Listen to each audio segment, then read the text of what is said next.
In the new Africa, one more independent country, the state of Uganda.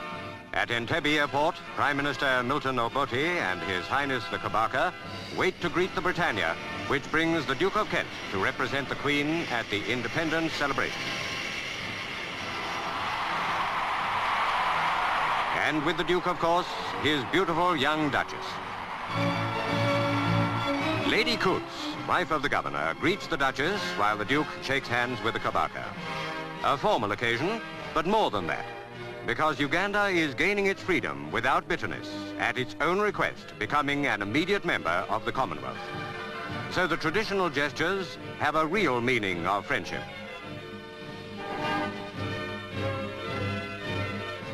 Government House at Entebbe, which for one more day is still the capital, is where the Duke and Duchess stay during their visit as guests of Governor Sir Walter Coots and his wife. After tomorrow, Kampala is the capital. This afternoon, the crowds are gathering at Entebbe Harbour for one of the big events of the day, a canoe regatta. Canoes from all along the coast and islands of Lake Victoria take part. Victoria, the third largest lake in the world, and the other lakes and rivers that connect with it, are the lifeblood of Uganda and of the 28 tribes that make up its people.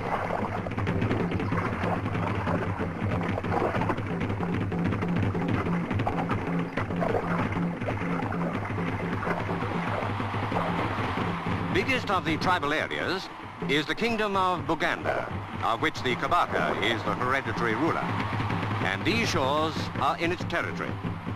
But in the crowd celebrating the independence that will be theirs at midnight tomorrow, you will find members of all the 28 tribes, for one of the first aims of the new state has been proclaimed as a commonwealth of interests, overriding old tribal divisions.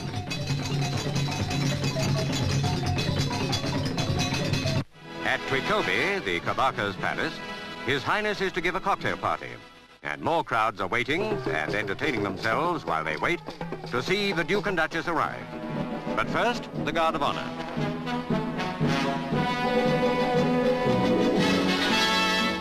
That salute, by the way, is a traditional sign of loyalty to the Kabaka by his followers.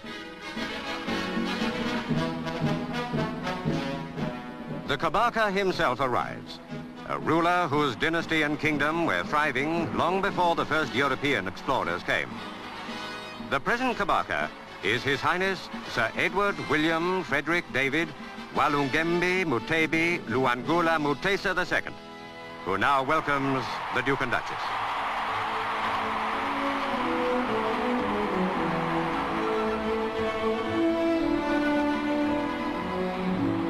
And now the Kabaka presents his ministers to the Duke and Duchess.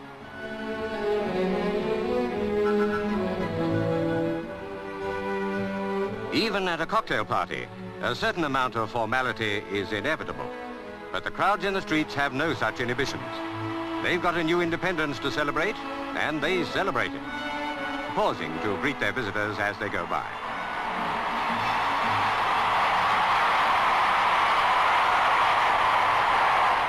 The British, too, can contribute their share of noise and colour to a celebration when they want to. And the Scots Guards do just that for the big independence tattoo in Kololo Stadium. This is the climax of all these days of rejoicing, because here at midnight, Uganda's independence will formally begin.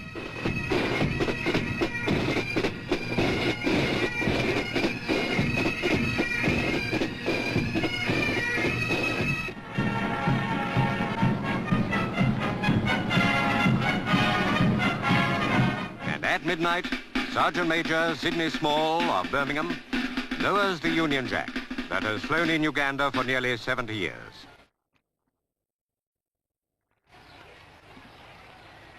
At the same moment, the 4th Battalion King's African Rifles becomes the 1st Battalion Uganda Rifles.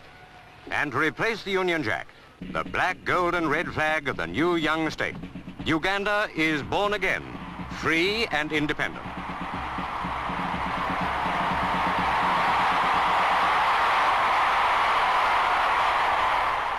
Next day is a public holiday, and by the time the Duke and Duchess return to the Kololo Stadium for the daylight celebrations, the Governor-General and the Prime Minister have been sworn in their new roles. the Duke of Kent speaks to the people of Uganda, bringing a message of goodwill and congratulations from his cousin, the Queen. Not in any sense a goodbye, for Uganda has asked to be and has been accepted as a full member of the Commonwealth, of which the Queen is head.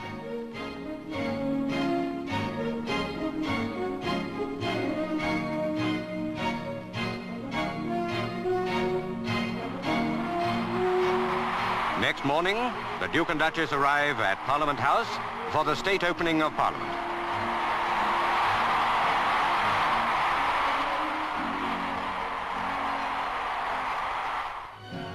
Uganda's first Legislative Council met 41 years ago and has grown larger and more representative ever since. From now on, its power is supreme. Good luck to a new country, a new member of the Commonwealth, a new member of the growing community of African peoples. Britain has come a long way with you and wishes you well.